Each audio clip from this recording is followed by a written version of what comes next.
Welcome into the Autzen Audibles Podcast. Erik Skopil, Jared Mack. I'm Matt Prehm. Welcome to the show. First time in a while, all three of us are on, but we got some news that's happened, so we want to bring us all on. Ross Douglas has reportedly been hired to replace Junior Adams. That's been reported by our own Matt Zenitz of 24/7 Sports. A move that happened kind of quickly. And yet again, Erik, you and I quickly touched on it when Junior Adams left. Was we felt like this could be a guy that would be a young coach, up and comer, probably someone that either makes a ton of sense or comes out of left field. And this is exactly what it was, a young guy. And you find the connections. He coached, I think, with Drew Maringer at Rutgers a long time ago. But nonetheless, a young guy that's very highly productive. Yeah, and I think maybe the first thing to point out is we had thrown out the idea, I know we weren't the only ones, that maybe you slide Rashad Samples from running backs coach to receivers coach and go find a running backs coach instead. And clearly that was maybe a path they considered, but not where they landed. And I think this makes a ton of sense. And frankly, we'll get to a little bit more of the staff fit in a second here, but this is a young up-and-coming guy who just a couple of years ago was working and kind of an up-and-comer for Jared's New England Patriots. And I'm sure he has some thoughts on this guy. I'm not sure how much he was on his radar while he was with the Patriot staff, but the awesome New England Patriot wide receivers of the last 4 years. Not on my radar. Juju Smith-Schuster and Kendrick Bourne really move the measure there. Yeah, fair. Fair. But my point is, this is somebody who at 27, 28 was working in the NFL, was a position coach at, I think, 28. That's the impressive aspect of his resume. And then going to Syracuse for the year. And I know you guys probably have similar data points, but I mean, Syracuse is almost the worst pass offense in the country in 2023. I'm not saying he was responsible for solely, repairing it and fixing it, but they were the national leaders this last year in pass offense. And a lot of that had to do with the quarterback change, bringing in Kyle McCord. But, to go from averaging 170 yards one year to 370 the next, you better have good receivers and you better have a good receivers coach. And obviously he filled in there quite nicely. So I did a little interview with the Syracuse insider for 24/7. We can chat about that a little bit. But Jared, why don't you give us some early impressions too? Yeah, this was a Dan Lanning hire. This is almost the same trajectory as what Rashad Samples was, a guy who started out as like a GA or something like that, moved to the NFL pretty quickly in his coaching career, was a position coach at the NFL level for a couple seasons, and then goes back to college. This is a guy who probably is on a similar trajectory as Samples, maybe a guy who ultimately wants to be an offensive coordinator or head coach, needs the seasoning first in college football, and is going to get it at Syracuse. Last year with Fran Brown, former Georgia guy, probably, and has a lot of ties to the Dan Lanning culture that he's presented here at Oregon. So this is probably a pretty favorable job for the guy. He also gets loads of talent coming in for the last couple of seasons in recruiting with Junior Adams and what he did. So he's going to have a lot of guys at his disposal to, showcase his coaching ability and then showcase what he can do to help a team's offense. And yeah, I think the Syracuse improvement year over year is largely due to they got the real quarterback in Kyle McCord. However, you still have to go out there and catch the football. We saw for years and years and years of Justin Herbert, an unbelievable talent, first round pick, all the good things you could ever say about a quarterback, but nobody could catch the damn football. So he looked pretty pedestrian at points. Not to his own fault, but it's to the wide receivers where they need to catch the football. And if Douglas can help do that and get them to run their routes better and all that other stuff, block better on the perimeter, then yeah, it'll be a slam dunk hire. To me, when the news dropped at 7:45 on a Saturday night, which is really cool, I thought it was, this is a Dan Lanning hire. It's a guy who has, NFL coaching experience, who comes from a guy who he trusts as a coach in Fran Brown. Dan does. And it's on the up and coming, and is this is a young man's game being a college football coach, and that's exactly what Fran Brown did with Ross Douglas the first time, and that's exactly what Dan's doing this time with Douglas as well. I think it was pretty noteworthy that Fran Brown went out on the 16th and even tweeted out, appreciate your hard work and dedication to our players. You're a good coach, most importantly, an even better husband and father. Be safe, fam. Head coaches, I'm sure he's disappointed but he's also probably pretty excited for the guy getting the opportunity to go to Oregon. I think that speaks volumes about who Oregon has hired and who Douglas is going to be able to help with Oregon next season. And then from an on the field perspective, Jared's right about like you can have an all world quarterback, but if you don't have good receivers, it doesn't really matter much. And Syracuse lost 2 of their 3 best after the 2023 season. And in his 1 year, they had 3 guys go over 900 yards receiving. They had got multiple guys have their best years in college, whether it's at Syracuse or somewhere else. And I think that's in part to better quarterback play, but I think that's also a large part to Ross Douglas's ability to develop these guys. And to Jared's point, it's a young man's game now. He's right. Like you've got to be able to go out and recruit. You've got to be able to go out and connect with these players. And Erik, that was one of the things that the insider spoke to you about. Of this is a guy that just naturally connects with today's day and age of college football athlete. So I think that's a good sign. I wanted to touch on the samples part real quick. Because Oregon doesn't make this hire, in my eyes at least. Dan doesn't make this move where he doesn't elevate samples to receiver or however you want to phrase it, unless he knows samples is locked in. Like if there was any kind of fear that samples could get upset about this move or would look at this and say, well, now I want to go open up and maybe look at Texas at their running back coaching position or whatever. I don't think this move gets made unless Samples is okay with it, and Samples is totally fine being the running backs coach. I think that's right, Matt. And we should note that running backs vacancy still is open at Texas and would be a job that would be theoretically attractive for somebody from that part of the country. So something to keep an eye on, but I think you're right on that. And I'll be curious to see if there is a title change for Rashad sometime soon here, if there is some sort of increase in pay, just something to kind of reaffirm his That's already status been on this staff. reported that he was going to get a pay bump up to $750, I think it was, after he turned down the Dallas Cowboy job. Right. So and so they're clearly in a good spot there. And I think one of the things that stood out to me in messaging back and forth with Mike McAllister, the Syracuse insider, was just, and you kind of touched on it, Matt, was just how well he connects with people and how likable he is. And, you're talking about a guy, and this is the part that I want to get into, some of the age of this staff, which is this is a guy who's playing at Michigan in 2017. Like this is a guy who had 40 tackles like 7 years ago.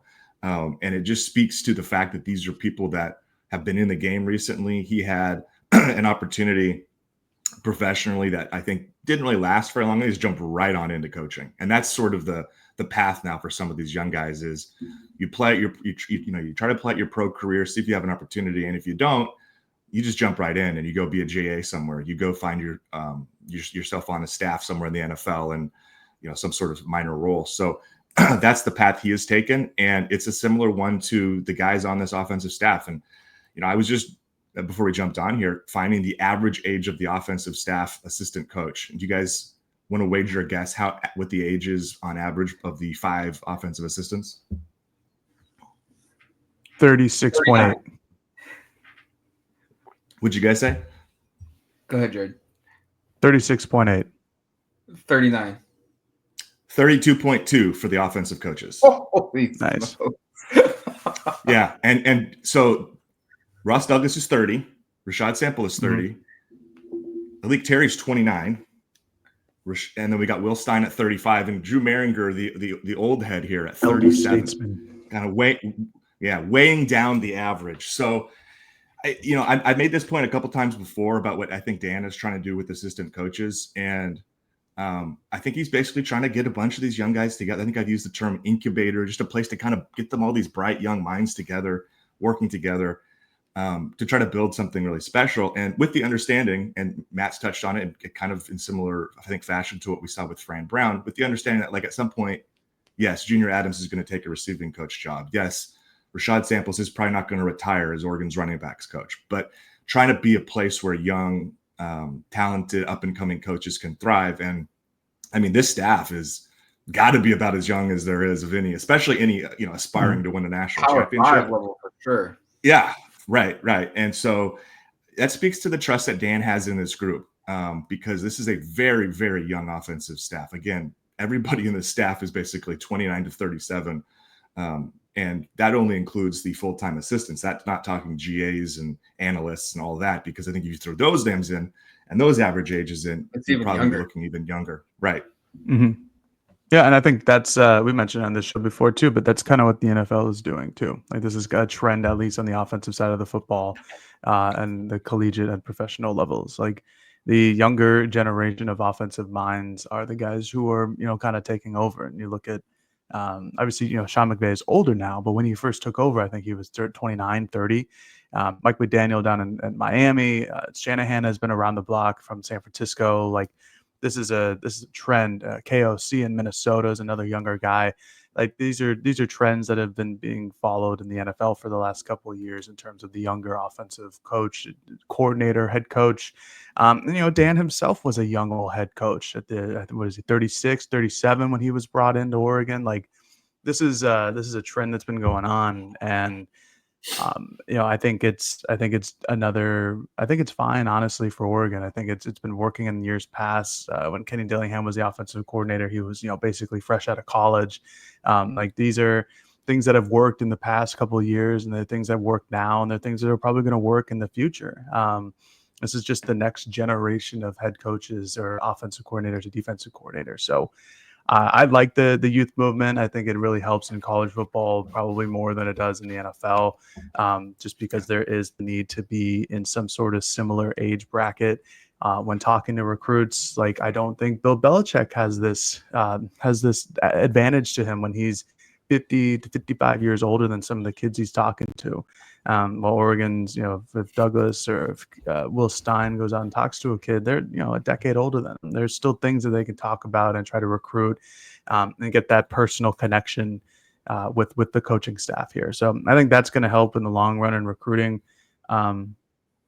Douglas doesn't have a rich history of recruiting, but it's mostly because he spent his time in the NFL. He won a big recruiting battle last year with Emmanuel Ross. It's difficult to recruit to Syracuse unless you play basketball or unless you play lacrosse or hockey. It is not necessarily this deep, rich, traditional program that has a lot of football history and success. There's plenty of it, but it's not the same as recruiting at Oregon. We've said this in years past about other assistant coaches who have taken jobs at Oregon, and they've always turned out pretty darn well. And I would expect the exact same here. Yeah, I was going to bring up the recruiting aspect of it's got a very small track record doing it. I think being at Oregon in and of itself will help any coach be able to recruit at a high level. It's just what takes you from being like a Chris Hampton this year, who was the recruiter of the year nationally, is you're at Oregon. Now you just naturally get the bump, the elevation that comes with the brand. But then if you can also connect and you also have that commitment to go out on the trail and be an elite recruiter, that's where you can have special classes like what Junior Adams did with the receiving corps this past year or the last couple of seasons. I'm more curious of where does Ross Douglas, where is his like home base strength going to be? Like Junior Adams was a West Coast guy. He could recruit nationally, obviously, but like his reputation was a West Coast guy. He knew a lot of people, especially in the Pacific Northwest. That's where he first started his coaching. That's where he became the kind of the developer reputation that he had. But where does Ross Douglas, where's home base for him? Is he going to be primarily West Coast, or does he have a bunch of ties in the Northeast or maybe in the Rust Belt? Well, I don't know. And that I think that's maybe it's not a concern, but like that's maybe the question I have from a recruiting standpoint. I think he's going to do fine. It's just where are his players going to come from? Yeah, if you do just like the geography of his career resume, somebody who was born in Ohio, played at Michigan, finished his career at Rutgers. So been in the Midwest a little bit and then coached almost exclusively just on the East Coast there. You mentioned Rutgers earlier, obviously the Patriot jobs, and then working for Syracuse last year. But to your point also, like most of those weren't recruiting roles up until the last one. So what has he really carved out? What are his areas of kind of like what areas does he have connections with the local high school coaches, right? Like where has he kind of carved that out? I think that is sort of an unknown going into this, but if he is somebody who can help connect better on the East Coast, like we've seen Oregon recruit the DMV, Baltimore, Washington, D.C., really, really well the last 2 or 3 years under Dan. Maybe this is somebody who can help you tap into some of that area even better. Can he tap into, parts of that East Coast that Oregon really hasn't recruited effectively or very aggressively at all? Do they need to do that, right? These are the questions, but you're right. I think it'll be interesting to see kind of over the next few months as he gets into this 2026 class, kind of where he shifts his focus. Where does Oregon shift its focus? Do we see a change in, obviously they're not backing off like a Chris Henry Jr., but do they focus in on some guys that aren't as West Coast centric? I think that'll be something that'll be worth checking. And just on the Chris Henry part, this is interesting, right? Like we had thrown out, like maybe they'll bring in somebody from Southern California or somebody who has connections with him. This does not really check those boxes. So clearly they feel comfortable, and they're not going to obviously make a hire based upon one recruit, but clearly this was somebody they felt they could bring in and still give them a shot to recruit a receiver of that caliber. Yeah, and I don't see why it wouldn't be. It's not like Oregon, not like all the wide receivers have been like just straight from the state of California. Like DeCorey Moore's a Texas guy. Yep. A lot of that helped with Rashad Samples, former wide receiver coach as well. And for the longest time, Dallas Wilson was a Florida kid who was committed to Oregon, and obviously doesn't go to Oregon, gets out of his NLI and goes to Florida. But Cooper Perry is an Arizona kid. You could call that the West Coast if you want. It's Southwest, but this has been a recruiting staff that has a ton of ties everywhere, and we'll find out where Ross Douglas's ties really are.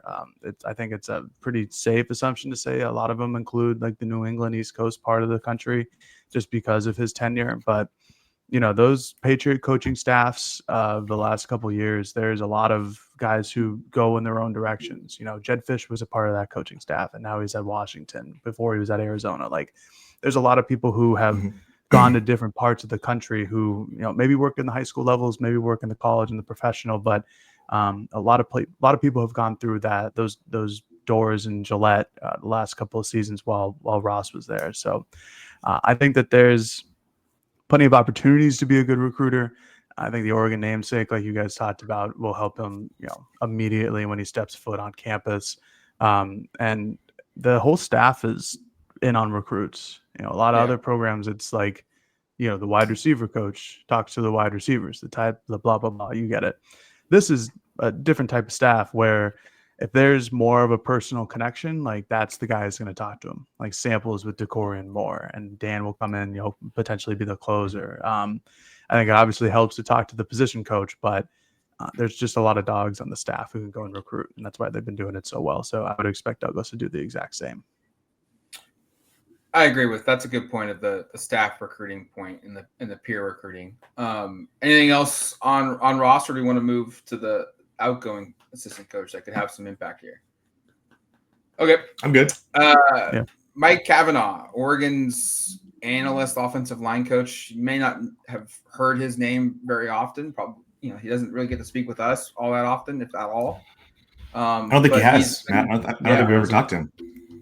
But he's been very key, a very important part of the offensive line the last few seasons. He was brought in when Erik Terry was hired, a very veteran coach. You hear the term law firm. This is a big reason why. He's reportedly been hired by Oregon State to return to the Beavers. He coached there under Mike Riley about a decade ago, and followed Mike Riley to Nebraska. So Oregon's losing an offensive line analyst, and it's, well, why are we spending too much time on this, or so much time? It's just an analyst. Like I think this was one of those moves where when Van Lanning brought in Erik Terry, it was, let's get him a veteran guy. Let's get him a very experienced offensive line coach, help mold Erik Terry, and just provide some veteran experience with a unit that takes a lot of development, the most development of probably any position in college football. And now this is year 3 for Erik Terry, and I feel like, or is it year 4? Year 3. This is 3. Yeah, it'll be year 3 for Erik Terry, and for him, it's probably going to be one of his maybe the biggest question mark for the unit that he's experienced so far, because yeah, they've had to replace starters before, but they've always kind of had either some high profile transfers come in, and more likely like some younger guys waiting in the wings to be elevated up. That no longer is the case this season. It feels like all new guys except for a handful are going to be in the rotation. It's an important year, and now Oregon's offensive line is going to be without their top assistant coach, which we could say it's a big deal or it's a no deal, but I think it's worth at least mentioning that Oregon's losing one of its main analysts or off-field coaches the last couple of seasons. Yeah, that's absolutely worth bringing up, and a good call, Matt. When that one kind of, I think, slid by a little bit. I think Pete Thamel had that report over the weekend. I know for a fact, I talked to Erik about when he was hired and the Kavanaugh bringing him in. That was the back and forth. Dan wanted to bring in Erik, but Erik was, I think, 26 years old when he was hired, or 27. And Dan was like, we want to have a veteran. And Kavanaugh made a lot of sense. You mentioned the geography of working in Corvallis for, I think, a decade plus. And just the amount of, I think, respect he has on the West Coast as one of the kind of OG offensive line coaches. Like this is a pretty big pillar in the offensive line community out West. And it was a big get at the time to get him as a non-full-time assistant and to be somebody that could mentor Erik a little bit, kind of bring him along. And you mentioned the law firm, when that thing was coming together, and there was 3 coaches in that. It was Erik, it was Mike Kavanaugh, and it was Cutter Leftwich. Cutter's gone as well. He left after the 2023 season, I think, to Marshall or Tulane, somewhere in the Southeast, I think. Someone correct me if I'm wrong on those details. And now Mike's going. So if you're Erik, it is a different group around you. We know Ryan Walk has been involved. We know Dallas Warmack has been involved. It might be as simple as those guys are his primaries. But I would be curious to see, I think it would be telling from Dan's perspective of, if they go out and get another veteran offensive line coach to help Erik, that would be maybe a sign of, hey, we think there's still value in kind of having somebody mentor him. Or if they just kind of stay with the status quo and it's 3 guys that are all similar in age, somewhere between 25 and 30, that may speak to the confidence level of and the comfort they have with this young group. But you're right, Matt, this is a shift here from an age perspective. I talked about how young the offensive staff has been. Kavanaugh, again, not included, would have really worn down that age, that average age there, because I think he's in his 60s. Seeing him leave will be significant, and that's a really good hire for Oregon State too. Yeah, he's got 37 years of coaching experience, which is quite a lot if you're unfamiliar. And so this is, not only is it a loss for Erik Terry, who, I would assume kind of loses his right-hand man in some of these situations, or at least that's how I perceive it, where it's like, I got a question. Let's ask Mike over here. That's going to be tough for him in the first part. And then it's, one of the bigger offensive years for him, because they're introducing a lot of new talent into the program. Guys like Isaiah World and Alex Harkey and Emmanuel Pregnon, all transfer portal additions. You're losing Connerland, Cornelius, and Harper. You've lost other guys in years past as well, and don't need to go through all of them. But it's a big year for Erik Terry to kind of show that that he has developed his own talent. That the leftovers from the Mario Cristobal era are now, everybody's gone, and you can see what we've done on the interior offensive line and the offensive tackles as well. And I think that this is also a move where Mike kind of seems like the guy who would stick around if he didn't feel comfortable if Erik wasn't here. It just seems like they had a really good bond when you'd watch them at practice. And maybe Totally. that he's also comfortable with the fact that that he doesn't need to be here anymore, that what he has helped Erik with over the last couple of seasons has now, Erik has now understood this and is now one of the better offensive line coaches that he can be. Or it's just like, hey, I've coached at this school for a decade. This is great. I know everything about this. And that'll all kind of come to fruition eventually. Yeah, it could be all of it at the same time, where it's like, oh, this is a great job to leave for, and this is the only job I'd leave for, type of deal. But I still think that Erik is an underrated offensive line coach. I think he's done a great job here in his couple of seasons. Obviously has a lot of talent, but it's part of it is acquiring talent, and part of it is getting the talent to be their most talented. And I think he's done a good job of that here with Josh Connerly and everybody else that's played, especially Poncho and being a sophomore, true starting center. But yeah, this is a pretty big loss. I think Oregon will maybe just promote Ryan Walk to this Mike Kavanaugh position or Warmack. But that's a question for Dan. I don't know exactly what they'll do there. I will say, like, Oregon was really lucky to have Mike for 2 years, because he was overqualified, and to get him 100%. Yeah, and to get him for a third year would have been like beyond icing on the cake. At some point, he was either going to get poached to be an actual position coach again, or maybe just even retire. So, like, I'm sure they'd probably known that this day was going to come. Was it expected to be this soon? I don't know. Who knows? That's to Jared's point. That's a Dan Lanning question. But nonetheless, it's going to be it's one where coaching staffs are getting bigger, and this is going to be one where it's an important one. And I'll be curious. I agree with Jared. I think Ryan Walk or Dallas Warmack will get the promotion up, and then they'll probably find some other either young up and coming guy to be grooming, or they'll add a guy similar to Mike, where it was, hey, like, you still want to coach, but you don't want the rigors of being out on the road and doing all the recruiting aspects of it. Like, come be an analyst and work with these young guys and continue to help mold them a little bit. That's probably what I would agree with of what happens here.